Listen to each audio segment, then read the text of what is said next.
warahmatullahi wabarakatuh. Perkenalkan, saya Dewi Rahmaniatus Syariah, STMT, dosen tetap pada program studi arsitektur Universitas Langlang Buana. Video ini disusun sebagai bagian dari kerja Tridharma Perguruan Tinggi dalam rangka proses sertifikasi dosen tahun 2025. Materi yang ditampilkan merupakan dokumentasi pengajaran mata kuliah bangunan hijau yang saya ampu pada semester ganjil tahun akademik 2022-2023 saat saya masih aktif mengajar sebelum memulai masa tugas belajar jenjang doktoral pada tahun akademik 2023-2024. Mata kuliah bangunan hijau mempelajari prinsip-prinsip dasar desain arsitektur hijau yang responsif terhadap iklim dan lingkungan, serta pemahaman implementasi pendekatan arsitektur hijau pada desain rancangan bangunan dengan strategi yang tepat. Selama perkuliahan, mahasiswa mempelajari mulai dari pengantar pentingnya pendekatan arsitektur hijau, prinsip dan strategi desain bangunan hijau, regulasi sistem penilaian, hingga strategi yang mencakup aspek selubung bangunan, pengkondisian udara, sistem pencahayaan, efisiensi air, pengolahan lanskap, efisiensi energi, serta material. Mata kuliah ini berlangsung dengan 16 kali pertemuan, termasuk ujian tengah semester dan ujian akhir semester. Dengan bobot 2 SKS atau setara dengan 100 menit pembelajaran setiap pertemuan. Penilaian mahasiswa didasarkan pada beberapa komponen, dari pemahaman terhadap teori arsitektur hijau, kerapian dalam mengerjakan tugas, hingga ketepatan materi tugas terhadap topik yang dibahas. Perkuliahan diselenggarakan dengan pendekatan blended learning, yaitu perpaduan antara pembelajaran luring tatap muka dan daring melalui platform Zoom Meeting dan Google Classroom. Metode pembelajaran diterapkan secara aktif dan partisipatif melalui ceramah interaktif untuk membangun pemahaman mahasiswa terhadap konsep dasar, project based learning yang mendorong mahasiswa menganalisis studi kasus bangunan hijau, serta desain kritik sebagai forum umpan balik terhadap kajian. Cuplikan video yang akan disampaikan merupakan rekaman pembelajaran daring melalui Zoom Meeting pada topik efisiensi air. Sebagai bagian dari pertemuan ke-10 dalam rencana pembelajaran semester bangunan hijau. Serta mendukung pencapaian sub CPMK 8, yaitu mahasiswa mampu mengembangkan strategi desain bangunan hijau pada aspek efisiensi air.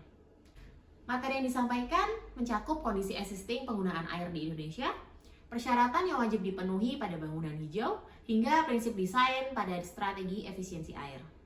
Saya harap dokumentasi ini dapat memberikan gambaran atas proses pengajaran yang saya laksanakan. Terima kasih. Jadi sesuai dengan timeline kita, hari ini kita bahas efisiensi air. Jadi kemarin strategi yang sudah dibahas itu ada selubung bangunan, terus efisiensi energi, pencahayaan, sama pengkondisian udara ya. Oke. Sip. Jadi efisiensi air, kenapa sih air itu kita harus efisiensikan gitu ya? Karena kita harus tahu dulu penggunaan air nih. Penggunaan dan persediaan air kalau ini contohnya di Jakarta ya. Itu kita bisa lihat penggunaan air per tahun itu banyak sekali digunakan, kemudian sedangkan persediaan airnya itu air tanah cukup sedikit. Kalau yang ini PDAM ya. Jadi sumber air itu yang sekarang ada untuk air tanah itu cukup sedikit. Apalagi kalau yang di daerah-daerah terpencil itu ya, justru susah kadang untuk mencapai air tanahnya. Beda cerita dengan yang di Bandung ya. Kalau Bandung itu kan kenapa banjir? Karena memang Bandung itu kan cekungan ya. Jadi sangat wajar bahwa Bandung itu akan banjir. Nah, tinggal kita gimana menyikapinya, gimana caranya biar air itu bisa kita atasi gitu ya, tidak terlalu lama menggenang gitu. Nah, ini pernah dengar nggak yang masalah ceritanya Jakarta itu nanti bakal tenggelam gitu? Pernah dengar nggak? Pernah, Bu. Itu kan karena ada eksploitasi air tanah yang berlebihan, terus ada penurunan tanah ya. Masuk ke persyaratan terkait dengan strategi efisiensi air. Yang pertama yang harus kalian tahu itu adalah terkait dengan perlengkapan dan peralatannya. Gimana caranya kita bisa efisien penggunaan airnya? Bukan cuma orangnya aja ya, kita secara desain harus membuat orang itu jadi hemat gitu kan intinya. Nah, hematnya dengan cara apa? Memilih fixture air, keran air, kemudian shower dan lain sebagainya itu yang sesuai dengan aturannya. Aturannya itu bertujuan untuk mengefisiensikan air ya. Nah, di sini itu ada aturan tentang persyaratan laju aliran perlengkapan air. Jadi, misalkan keran air gitu ya, kecepatan aliran maksimumnya yang diperbolehkan itu 9 liter per menit. Kemudian selain peralatan tadi, itu ada juga yang berkaitan dengan sumber air alternatif. Nah, sumber air alternatif tuh dari mana aja sih? Ini baru poin-poinnya aja ya, nanti ada penjelasannya di akhir. Nah, ini pertama dari air daur ulang. Dari mana? Dari air limbah industri yang harus diolah dan harus digunakan untuk konsumsi air sekunder. Jadi konsumsi air itu kan ada sumber air primer, ada sumber air sekunder. Sumber air primer itu yang dari PDAM atau dari air tanah. Kalau sumber air sekunder itu kan sumber air yang kalau air bersih yang nggak mencukupi gitu, baru pakai yang sumber sekunder. Terus selain tadi air daur ulang air limbah, air hasil AC kondensat itu juga bisa digunakan untuk air sekunder juga. Kemudian air sekunder itu tadi dipakai buat apa? Irigasi. Jadi irigasi landscape harus menggunakan sumber air selain air tanah dan pipa air kota. Terus ini contoh aplikasinya ya. Jadi kalau ini udah hampir lengkap ya, ada air hujannya. Air hujan itu dikumpulkan ke penyimpanan air mentah. Terus dia bisa di water treatment plant ya, WTP. Kemudian bisa dimasukkan ke penyimpanan air bersih. Tapi ini tergantung lagi ya, air hujan itu tidak bisa langsung dipakai untuk penyimpanan air. Jadi dia harus difilter, harus ada pemisahannya dulu karena kan belum tentu dia bersih ya, apalagi kalau di atap kan suka ada daun atau kotoran-kotoran yang lain gitu. Kemudian air kondensat AC nih, air kondensasi AC dan air kamar mandi itu kan ada grey waternya, ada black waternya. Nah, air yang grey water itu bisa dikumpulkan nih menjadi pengumpulan air, masuk ke STP, difilter sehingga menjadi penyimpanan air yang diolah untuk konsumsi air daur ulang. Nah, kemudian selain itu bisa dipakai untuk flushing toilet sama menara pendingin, cooling tower. Cooling tower itu yang di AC, tahu kan ya? Nah, itu airnya, sumbernya bukan dari air bersih, tapi dari air yang telah diolah. Air yang diolah ini dapat dari mana? Gitu ya. Ini didapatkan dari sisa grey water ya, sisa dari cuci tangan, kemudian sisa dari cuci baju sama sisa mandi. Itu kemudian sisa toilet ini harusnya dia masuknya ke ini ya, ini harusnya air cuci pakaian nih. Kalau sisa toilet harusnya udah dipisah lagi. Yang ketiga itu ada tentang sistem pengumpulan air hujan. Jadi air hujan ini sebaiknya dikumpulkan ya. Jadi tadi sudah ada contohnya. Jadi dari atap itu bisa dikumpulkan. Nah, di sini aturannya hanya menjelaskan bahwa kita perlu berapa sih volume kolam air hujan, pengumpulan air hujan yang diperlukan berdasarkan luas dasar bangunan. Selanjutnya itu tentang submetering. Nah, metering itu tidak hanya dipakai di energi aja ya, nggak cuma di listrik aja, tapi juga dipakai di air. Jadi air yang dipakai itu kita bisa tahu berapa sih konsumsi air gitu ya. Ini contohnya, ini meteran air ya. Berapa sih konsumsi air dari PDAM gitu. Berapa konsumsi air dari air tanah, berapa konsumsi dari air hujan. Itu perlu di metering agar kita tahu penggunaannya. Jadi konsumsi air itu ada konsumsi air bersih sama air daur ulang. Akan selalu seperti itu di bangunan hijau. Nah, ini tentang prinsip desainnya. Jadi pemanfaatan air dalam gedung itu harus efisien ya. Ini kalau ini contoh penggunaan air di Singapura kebetulan ya. Jadi air itu kan digunakan untuk berbagai macam kegiatan di berbagai tipe bangunan ya. Kenapa sih kita perlu submetering, terutama di bangunan yang sudah kompleks ya. Submetering itu berguna agar kita bisa tahu grafik penggunaan energinya, penggunaan airnya, sorry. ketika kita tahu grafik penggunaan airnya, ketika suatu saat penggunaan air itu sangat banyak tiba-tiba gitu ya, kita bisa tahu, oh ini pasti ada yang salah nih, gitu kan? Nah, air daur ulang itu sendiri tujuannya untuk penggunaan air yang terkontrol, kemudian mengurangi kapasitas buangan, lalu mengurangi dan mencegah polusi air. Nah, tadi sudah dibahas tentang grey water sama black water. Grey water itu nanti bisa digunakan kembali setelah difilter ya. Sedangkan untuk black water itu dominasi ya. Jadi tidak bisa digunakan kembali, hanya kita bisa di STP aja baru nanti dibuang. Ini ada efisiensi air menara pendingin cooling tower. Cooling tower nih nanti memanfaatkan air bekas atau air alternatif lah, sumber air alternatif, bisa dari pengolahan air atau bisa dari penggunaan air dari air hujan gitu. Kemudian untuk pemanfaatan air hujan itu terpisah ya dari yang tadi air bekas itu terpisah.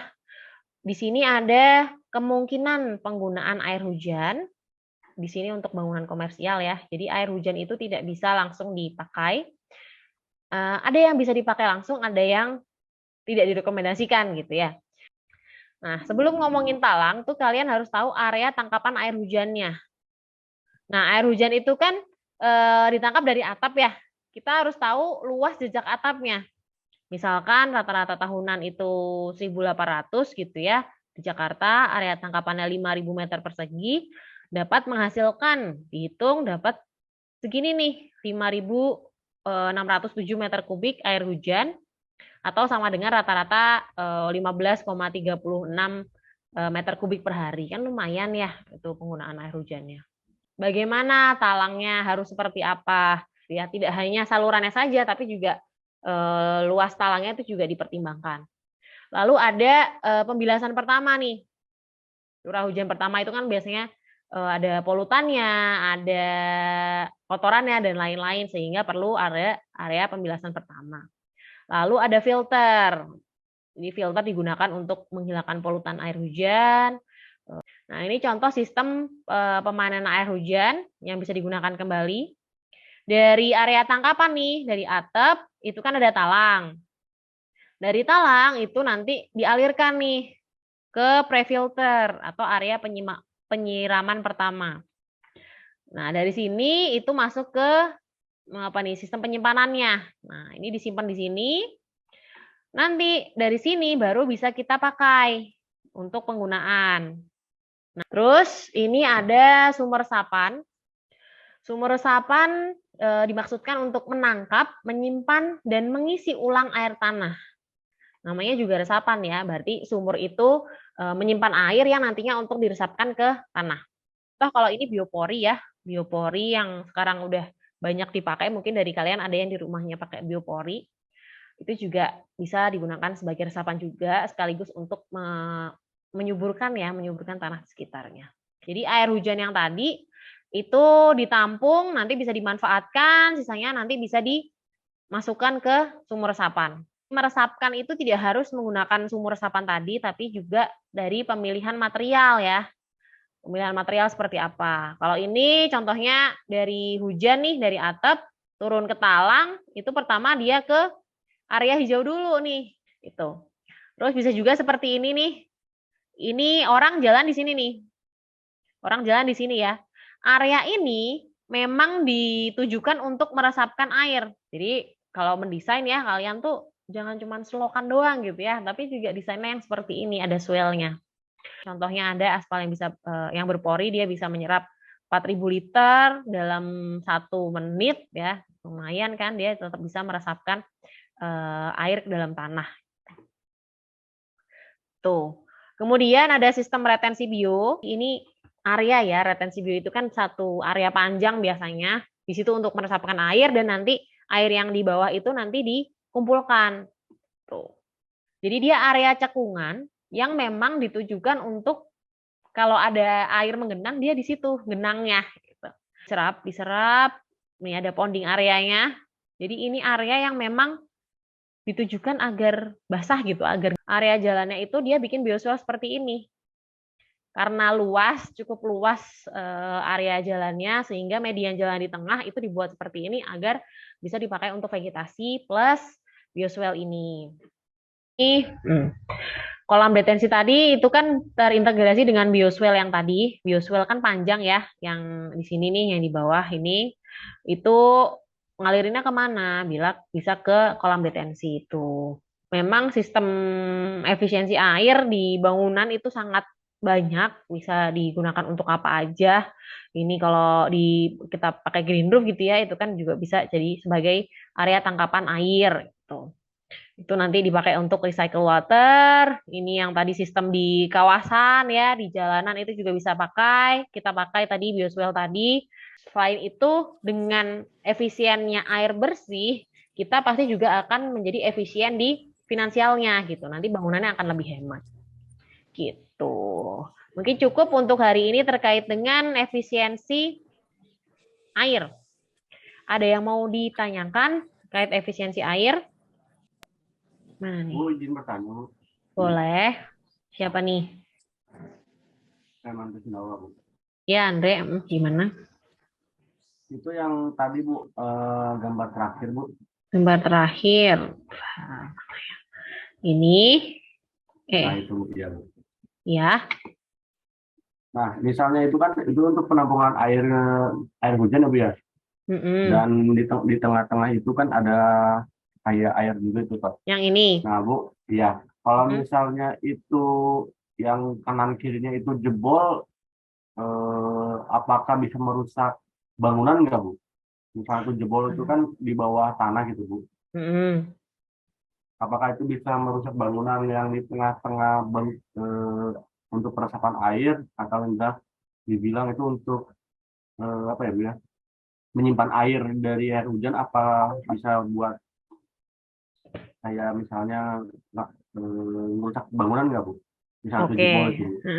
Untuk ini kan sebenarnya hanya skematik ya. Gambar ini adalah gambar skematik yang posisinya belum tentu ada di bawah bangunan ini banget gitu ya. Nah, kalau memang ceritanya ada di bawah bangunan, ukurannya pasti kita akan pertimbangan gitu ya.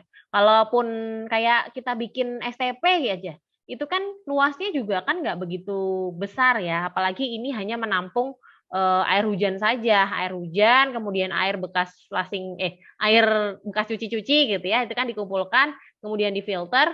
Biasanya kita taruh bukan di bawah bangunan, tapi biasanya ada di area terbuka kayak yang ada di sini, di bawah dikasih filter-filter sehingga air itu bisa meresap di area sini gitu maksudnya. Berjawab, Bu. Bu, izin satu lagi, Bu. Boleh.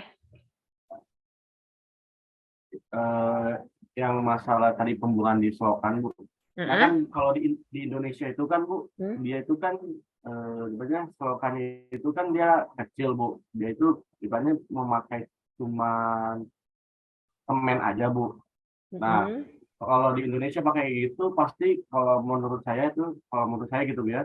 Kalau di Indonesia pakai gitu ya palingan pasti ya yang airnya nggak akan berjalan, Bu. Plus yang kedua pasti dimainin sama anak kecil, Bu, untuk berenang lah. Soalnya di Indonesia kita pakai gini pasti bilangnya, wah ini bukan selokan, ini bukan berenang. Nah, dipakainya kan ya orang Indonesia kan orang simpel, Bu. Dipakai renang sama anak kecil, kalau mau bapak-bapak ya dilewatin gitu, Bu. Iya, benar. Jadi sebenarnya gini, konsep awalnya adalah kita itu ketika membuat suatu desain, air yang datang ke tempat kita itu jangan dibuang begitu saja gitu. Kita harus mengurangi limpasan air keluar tapak kita. Tujuan dari bangunan hijau itu. Materialnya yang kita pilih itu adalah material yang bisa cepat meresapkan air gitu. Makanya kita mendesain itu kita harus tahu sasarannya untuk siapa, sehingga kita bisa mendesain seperti apa nih. Karena kan kita harus tahu juga habit orang yang menggunakan nanti seperti apa. Jadi kita bisa secara desain gimana cara membangun kebiasaannya lagi gitu kan. Tuh, misalkan contohnya kalau kemarin itu lampu gitu ya, tempat kita naruh saklar lampu ya, itu bisa mengubah kebiasaan orang loh. Jangankan bangunan hijau, seluruh desain pun pasti tujuannya gimana caranya kita sebagai arsitek tuh pintar-pintar mendesain agar bangunan kita itu sesuai dengan tujuannya. Berhubung tentang bangunan hijau berarti tujuannya untuk efisiensi ya, efisiensi energi, efisiensi air gitu ya. meminimalkan sumber daya, gimana caranya biar orang itu berperilaku hijau juga gitu kan. Nah, dari desain kita harus jago mendesainnya juga. Dari air ya, kalau kita oke jangan kasih selokan gitu, oh kita kasih ini aja, swell aja, area hijau yang kalau ada air dia akan jadi kolam di situ, jadi selokan alaminya lah. Tuh, jadi tapi sediain juga area orang buat jalannya sehingga orang tuh tahu oh saya tuh kalau lewat sini nih, bukan lewat di sini gitu kan karena di situ ada genangannya. Ini juga sih Bu, mau nanya juga Bu. Kan di yang gambar atas ini tuh kan Bu, yang Ibu, nah yang gambar atas ini itu tuh kan kalau menurut saya memang banyak sih, saya suka melihat rumah yang, nah itu Bu ya. Saya kan suka melihat rumah-rumah yang memakai talang itu Bu. Nah, saya tuh anehnya rumah-rumah yang saya lihat itu, nah untuk pembuangan airnya itu langsung ke jalan Bu. Harusnya kan kalau lebih baiknya itu kan untuk ke selokan lebih ya. Nah, lebih baiknya tuh, ke area hijau sih, bukan ke ya. selokan. Nah itu tuh saya itu banyak yang ngelihat di rumah-rumah orang-orang itu talangnya itu dibuang ke jalan, dan area hijau itu di rumah-rumah yang saya melihat itu banyak tidak ada area hijau Bu, lebih tepatnya itu ke aspal gitu Bu. Karena orang-orang itu terbatas, mereka lahannya terbatas dan mereka itu pengen punya ruang aktivitas yang sesuai dengan keinginan mereka. Oh mau bikin garasi gitu ya, pasti mereka prefer garasi yang nggak becek gitu kan, sehingga air itu yang ada di rumah mau dia pengennya cepet-cepet aja pergi airnya gitu. Sedangkan itu nggak boleh dalam bangunan hijau tuh nggak boleh kayak gitu karena dampaknya untuk lingkungan gitu. Ketika kita strateginya seperti ini, makanya kita kan kalau mendesain ada tuh aturan KDH-nya sekian persen gitu ya, koefisien dasar hijaunya sekian persen. Jangan sampai kita mendesain itu nggak ada KDH-nya. Dan sharing knowledge ini, kuliahan kita sharing knowledge ya, kita tahu pengetahuan sehingga kalian bisa tahu oh yang benar tuh harus, yang baik tuh harus seperti apa sih gitu. Kita berarti nggak boleh nih desain yang seperti ini, harusnya kita harus mendesain yang seperti apa. Seenggaknya dengan kalian tahu, ketika kalian mendesain yang tanda kutip salah, itu kalian ada rasa bersalahnya dikit gitu loh. Itu sih sebenarnya. Ini memang nggak boleh. Nah, talang tadi terkait talang ya nggak harus area hijau juga, tapi bisa juga dikumpulin juga kan. Tadi kan ada air hujan itu ditampung ke bak penampungan, jadi nggak harus ke area hijau misalkan terbatas, itu juga bisa seperti ini gitu. Tuh, atasnya bisa dipakai kan buat garasi sesuatu yang lebih ringan lah seenggaknya. Itu juga bisa digunakan. Tuh, jadi manfaatinlah area-area yang memang potensial gitu. Berarti kalau yang ini Bu, berarti ini tuh misalnya sewaktu-waktu kita kering atau apapun itu air hujan itu bisa bermanfaat juga untuk kita ya. Iya, kalau sebagai alternatif kan tadi ceritanya kan sebagai sumber air alternatif. Tuh, plus kalau ada kebakaran, nah itu juga bisa dipakai.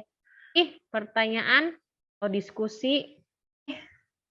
Ada pertanyaan sebelum saya akhiri perkuliahan hari ini? Sudah sih Bu. Saya akhiri perkuliahan hari ini. Terima kasih yang sudah hadir. Semoga sehat selalu.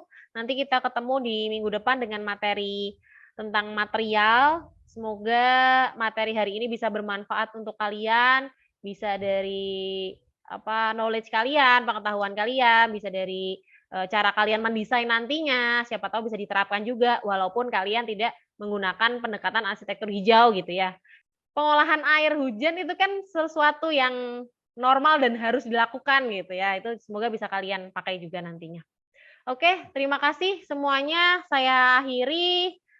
Wassalamualaikum warahmatullahi wabarakatuh. Waalaikumsalam warahmatullahi wabarakatuh. Demikian cuplikan pembelajaran mata kuliah bangunan hijau dengan topik efisiensi air. Dokumentasi ini menjadi bagian dari pelaporan PDD UKTPT pada proses sertifikasi dosen tahun 2025. Terima kasih atas perhatian dan apresiasinya. Wassalamualaikum warahmatullahi wabarakatuh.